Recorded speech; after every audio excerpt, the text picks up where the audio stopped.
All of us are interested what people are speaking about us. If they speak good of us, we feel very happy. And if they speak something negative, we feel sad or we get angry with them. In today's gospel reading, you heard Jesus is asking a similar question. What people are talking about me? Who am I according to them? Was Jesus interested in that? No, he wanted to reveal himself, who he is and what is his mission is. So they answered.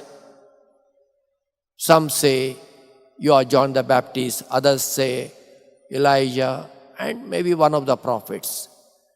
But then Jesus asked a second pointed question. But who do you say that I am?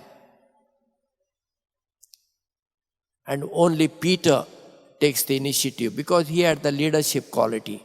And he says, you are the Christ. Christ means anointed one. In olden days, priests and the kings were anointed. And then Jesus appreciates what Peter said and tells him, this was not revealed to you by any human source.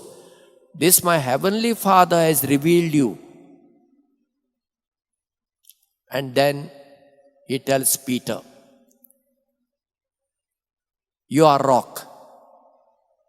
And on the rock I build the church. The church was not built on Peter. There are different interpretations. Literally, if you take, it looks like that. But now scripture scholars say, the foundation of the church is not Peter. The foundation of the church is God himself, who is the rock. Peter is the first leader of the church. Because somebody has to lead, All cannot be leaders. So Peter was given the responsibility to lead the church of God. And he was given the power also. But the power was given not to suppress or oppress others, but rather to serve.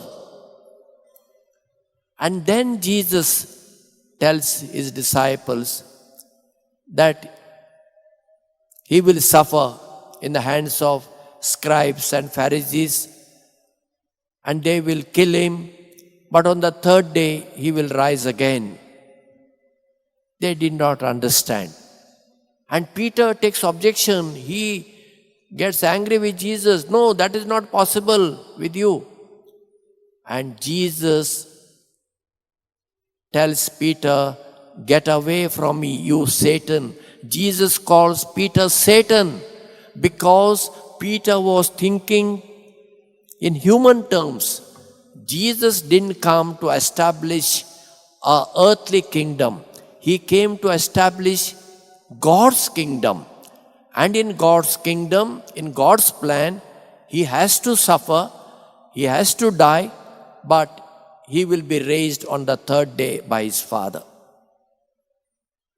That is our life too. Many times Catholics come to us, especially in the confession, and share their all problems, difficulties and all. But the common thing is, why am I suffering? I have not done, I have sinned, but not any major sins. Why there is so much of pain in my life? There is no answer. The answer is what Jesus is given. The followers of Jesus have to go through the same path Jesus has gone. Therefore, if you look at the history of Christianity, throughout the history, Christians were persecuted. They were killed and there was trouble. That is our share in the suffering of Jesus. But that is not the end. We will be rewarded for that. And our reward is not here on earth.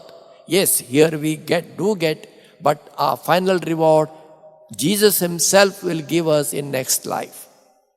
We have to realize this. If you look at most of the saints in their life, suffering was there.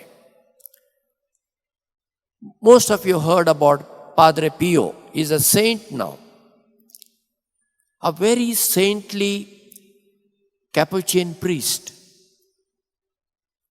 He was blessed with the wounds of Jesus on his body. But if you read his life, you will come to know how much he suffered. The devil has to come in the form of a wolf to attack him. So many temptations for him.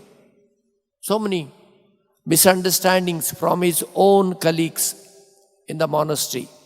But he remained firm. He suffered all that. Today, let us ask for this grace, that whatever may be our suffering, that we may remain faithful to Jesus till the end, that he may give us the grace to accept our suffering and to endure our suffering and offer this suffering for the salvation of the world.